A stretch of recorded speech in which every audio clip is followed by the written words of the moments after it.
தமிழகம் முழுவதும் சுற்றுப்பயணம் செய்து வரும் அதிமுக பொதுச் செயலாளர் எடப்பாடி பழனிசாமி தன்னுடைய 5ஆம் கட்ட சுற்றுப்பயணத்தை வரும் 17ஆம் தேதி தருமபுரி மாவட்டத்துல தொடங்க உள்ளாரு. இது தொடர்பா அதிமுக தலைமை அலுவலகம் வெளியிட்டிருக்கும் அறிக்கையில மக்களை காப்போம் தமிழகத்தை மீட்போம் அப்படிங்கிற நோக்கத்தோட வரும் 17ஆம் தேதி தொடங்கி 26ஆம் தேதி வரைக்கும் எடப்பாடி பழனிசாமி 5ஆம் கட்ட சுற்றுப்பயணத்தை மேற்கொள்ள இருப்பதா தெரிவிக்கப்பட்டிருக்கு. வரும் 17ஆம் தேதி புதன்கிழமை அன்று தருமபுரி மாவட்டத்திற்கு உட்பட்ட பாப்பிரெட்டிப்பட்டி, அரூர் மற்றும் தர்மபுரி தொகுதிகளில் அவரு பிரச்சார பயணம் செய்ய போறாரு. அதனை தொடர்ந்து 18ஆம் தேதி பாலக்கோடு, பெண்ணாகரம் தொகுதிகளில் சுற்றுப்பயணம் செய்யறாரு.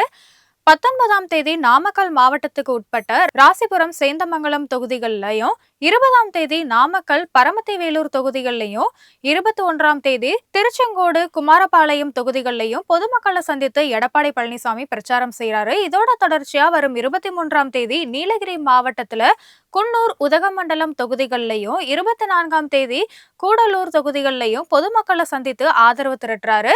வரும் 25ஆம் தேதி அன்னைக்கு திண்டுக்கல் மேற்கு மாவட்டத்துக்கு உட்பட்ட வேடச்சந்தூர் தொகுதிகள்லையும், அதே நாள்ல கரூர் தொகுதியிலையும் எடப்பாடி பழனிசாமி பிரச்சாரம் செய்யறாரு. வரும் 26ஆம் தேதி கரூர் மாவட்டத்துக்கு உட்பட்ட அரவக்குறிச்சி, கிருஷ்ணராயபுரம், குளித்தலை தொகுதிகள்ல அவரு மக்களை சந்திக்கிறாரு. இந்த பயணத்திற்கான ஏற்பாடுகளை சம்பந்தப்பட்ட மாவட்ட செயலாளர்கள் சிறப்பான முறையில செய்து தரணும்னு அந்த அறிக்கையில தெரிவிக்கப்பட்டிருக்கு.